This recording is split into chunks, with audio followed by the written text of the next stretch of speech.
Hacemos un pequeño resumen. Yo espero hablar lo menos posible y que luego pues habléis vosotros.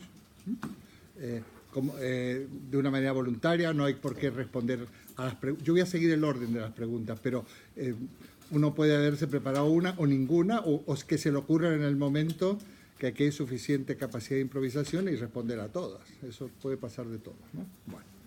Bueno, lo primero, yo adjunté en ese texto, que es bastante larguito, vamos, para que tengáis un registro, recordé el programa que teníamos. Nosotros teníamos el siguiente programa.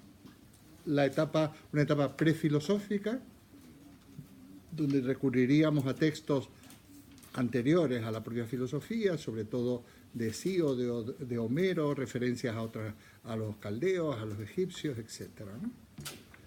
El tema 2 era los pensadores presocráticos, ¿no? Esa nomenclatura ya la corregiremos en su momento, pero como su nombre indica, son anteriores a Sócrates, aunque a veces se los suele colocar a algunos que son posteriores. ¿Por qué? No lo sé. Bueno, sí lo sé, quizás por una cuestión interesada. El tercer tema sería la época, ¿lo tenéis ahí? La época clásica, pero no sé si separé Platón y Aristóteles o los puse juntos. ¿Alguien tiene ahí lo que mandé? ¿Sí? A ver, ¿qué ponía? El 3 era la filosofía en la época clásica. Sí, muy bien. El 4 la filosofía en la época helenística. Sí. El 5 son consecuencias históricas de la filosofía antigua. Perfecto. Y el 6, la época presente a la luz de lo estudiado en este seminario. Perfecto. Repito entonces para que se quede grabado. Entonces lo había desglosado perfectamente. El tema 3 era Platón. El tema, bueno, el tema 4 era... No, perdón, el tema 3 es la filosofía en la época clásica, donde hablaremos sobre todo de Platón y Aristóteles. El tema 4 era la filosofía helenística, que es la post-aristotélica, hasta más o menos ya entrado el siglo II de nuestra época, y ahí un poco nos quedábamos. Luego, porque este año lo hemos dedicado solo al pensamiento antiguo. A partir de ahí decíamos, bueno, ¿qué derivaciones? Dejar planteadas unas derivaciones de esto que hemos estudiado hacia el futuro a partir de la antigüedad, sobre todo pasando por el medioevo. Haremos alguna referencia al medioevo aquí, y alguna insinuación hacia la modernidad, pero fundamentalmente el medioevo no lo he puesto como tal, pero es una consecuencia del pensamiento antiguo. Y por último, la aplicación de algunos conceptos a esto que le llamamos la filosofía de la vida, ¿no? A nuestra propia filosofía, que nos puede aportar. Este tema dijimos desde el principio que era transversal.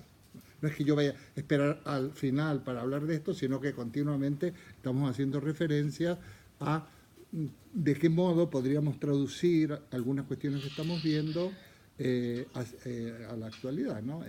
Planteando cuestiones de hoy en día. Bueno, eso es lo primero. Luego, hice como... Resulta que vi que de esos 5 temas, porque son 5 en realidad, hemos tratado casi 2, porque no hemos terminado el 2. Los presocráticos no. O sea, hemos tratado el 1 y casi el segundo. No vamos mal, puesto que con hoy son 8 sesiones y nos quedan 12 más. O sea que vamos a completar, no es que tenga una manía por cumplir este programa, digamos, especie de programa, sino que realmente tenemos tiempo suficiente, pero habría que poder llegar hasta el final, ¿no? Por lo menos ya hablar del medioevo. Entonces, como tenemos 12 sesiones, que recomenzamos el 6 de febrero, vamos a tener un receso bastante largo, espero que podáis vivir sin esto yo lo ruego, cualquier cosa, si tenéis nostalgia, pues ya nos ponemos de acuerdo y...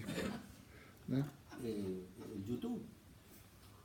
Hay 300. Por supuesto, me puedes ver de una manera compulsiva todas las veces que os dé la gana. Yo conozco a algunos que les ha dado que han tenido este problema y han visto hasta 17 veces un video de 2 horas y digo, este hombre algo le está pasando. Pero bueno. Vale, el 6 de febrero. Ya más o menos seguí con la dinámica de cursos anteriores porque es el mes que normalmente yo viajaba y este año me parece que, no sé, igual no viajo tan lejos, bueno, no viajo ni tan lejos ni quizás tampoco por algo relacionado con la filosofía, a lo mejor viajo de una manera mucho más lúdica, ¿no? Pero el otro también era lúdico, claro. Bueno. Entonces, luego hago una lista de lo que yo considero que en el marco de esos dos primeros temas hemos dado. Entonces, he puesto los títulos de los vídeos. Es como un recordatorio, porque los vídeos se me ha dado en estos primeros meses por ponerle el ser, el fundamento y no sé qué, la tal, o sea, porque eran títulos más descriptivos, puesto que no estaba dando un autor determinado. Esto no sé si al público que no asiste lo ha despistado o no. En algunos casos yo creo que no, al contrario, ha sido un reclamo mayor, porque dice, bueno, esto me va a hablar de la inmortalidad o va a hablar de qué sé yo, de la culpa, bueno, a ver qué es esto, ¿no? Bueno, puede tener su... porque yo lo cuido eso, porque es lo que me compensa en parte el poder realmente... El dedicarme a esto es la difusión de la filosofía, ¿no? Bueno, así que eso no lo vamos a leer, puesto que los tenéis ahí. Es un recordatorio, ¿no? Y luego pasamos a la parte de las preguntas, que ahora vamos a hacer como un pequeño repaso con intervención vuestra, que yo ya prácticamente no voy a decir casi nada, y luego al final hacemos una evaluación, lo que significa, yo creo que todos sabéis lo que significa eso, es tomar en consideración, valorar, analizar, sugerir, en fin, ahí podríamos, sería lo que tenemos que hacer, ¿no? Y luego con los que hayáis apuntado nos vamos a tomar algo. ¿De acuerdo? Pues entonces, la primera cuestión, si eres tan amable, Andrés, o... La primera cuestión era los orígenes del pensamiento filosófico. A ver, déjame el papelito alguno, Sí. si eres tan amable, pásamelo, porque así, es más que nada para poder decir lo que se grabe. Bueno, la primera cuestión es los orígenes del pensamiento filosófico. Bueno, esto era... no, estos son los temas que tratamos. Los orígenes del pensamiento filosófico, el pensamiento prefilosófico, el mito griego, el mal, la culpa, el destino, la purificación y la transmigración de las almas, qué significa pensar, ser, pensar, ciencia, razón, sentido, fundamento, ser, naturaleza, devenir, sustancia, causalidad. Bueno, quizás tengo que decir algo de aquí, antes de pasar a las preguntas. La primera cuestión, los orígenes del pensamiento filosófico, bueno, pues fue una introducción a esta parte del seminario. En la segunda, el que yo le pongo, así lo titulé, el pensamiento prefilosófico, hablo del mito, haciendo un planteamiento, ¿qué es el mito? Además con mayúscula y como el conjunto de mitos, ¿no? No la cuestión que si uno va al diccionario y busca mito, dice relato fantástico, que no sé qué, no. Se trata de que el mito es un conjunto de relatos míticos que ya es encierra una concepción del mundo, como dirían los del Tanchang, una cosmovisión. En el mito ya hay presente una filosofía. Y esa filosofía que está presente en el mito va a ir concretándose ya en los diversos autores. Pero también recalqué, nos sirve de resumen esto, recalqué que los mitos no es algo que hay que superar, porque a veces se plantea como, bueno, ahora la humanidad está como más madura y por lo tanto abandona el mito y busca explicaciones racionales. No es eso. El logos, que a veces se habla en los libros, o sea, la razón, se aplica a las mismas cuestiones y da unas explicaciones que son complementarias del mito, pero no viene a reemplazar el mito, porque los mitos no deben ser reemplazados. Los mitos definen lo que es un poco lo que podría ser ese núcleo ético-mítico que hablábamos, o sea, que es un poco la mentalidad, la idiosincrasia, la manera de pensar, sentir, vivir de los pueblos, y eso no puede ser reemplazado. Y eso está en la base de todo, de nuestra cultura, como si fuera una especie de inconsciente colectivo, decíamos. Y nos da un sentido de pertenencia, aunque no sepamos, pero nos da un sentido de pertenencia, hace que nos sintamos integrados o cómodos, o fino que nos movamos con soltura. Las personas que tienen la experiencia de un trasvase cultural, aunque aquí lo que estaríamos en esa línea no hemos cambiado de lengua y en el fondo de cultura, de la gran cultura española, latinoamericana, pero podemos saber lo que eso significa.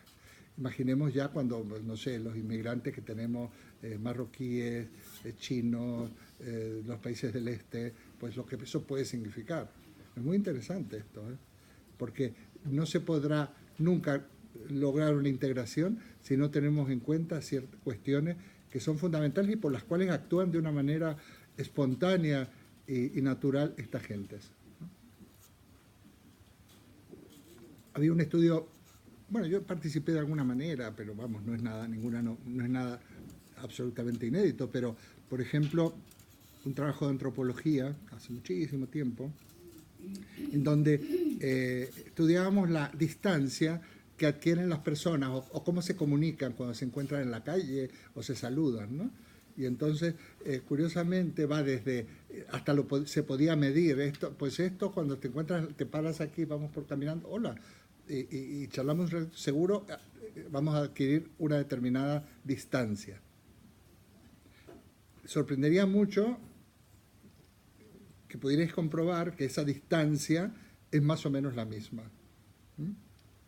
No estamos ni a 2 metros ni tenemos a la otra persona aquí. Pero sin embargo, en otras culturas, esa distancia es mayor físicamente, no sé cuánto, pongamos que nosotros son, qué sé yo, medio metro, un ejemplo, no lo sé. Pero seguramente, y va hacia los países nórdicos, se adquiere una distancia mayor. Sin embargo, a medida que nos aproximamos a África, la distancia es muy cercana, hasta el punto que a nosotros a veces nos incomoda cuando nos hablan tan cerca, los que han viajado por algunos países o demás, pues sobre todo cuando te ofrecen cosas, ¿no?, que te quieren vender, porque vender te pueden vender en cualquier sitio, pero cuando se te pone a 10 centímetros a venderte algo, pues realmente es incómodo. Y más, llega un momento que las conversaciones de estos encuentros casuales incluyen hasta el cogerte, agarrarte, el tocarte, el cogerte de las manos. Te vas a caminar y te cogen del brazo, te cogen de la mano. Por ejemplo, algunas zonas de los países árabes. Y a nosotros nos resulta raro, porque nosotros no estamos acostumbrados. Aquí mismo, por ejemplo, la experiencia que yo tuve cuando llegué, que tú ibas al mercado y te cogían el brazo y te decían, estás comprando tal pescado, ¿por qué no haces tal receta? O si no, una señora me daba palmar en el muslo.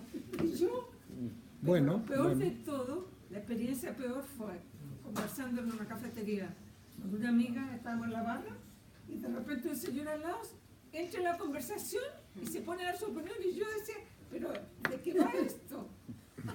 Bueno, ves, son todas cuestiones. Sin embargo, nosotros nos hemos retirado del cogernos, pero sobre todo, por ejemplo, en el sur de Italia se gesticula mucho.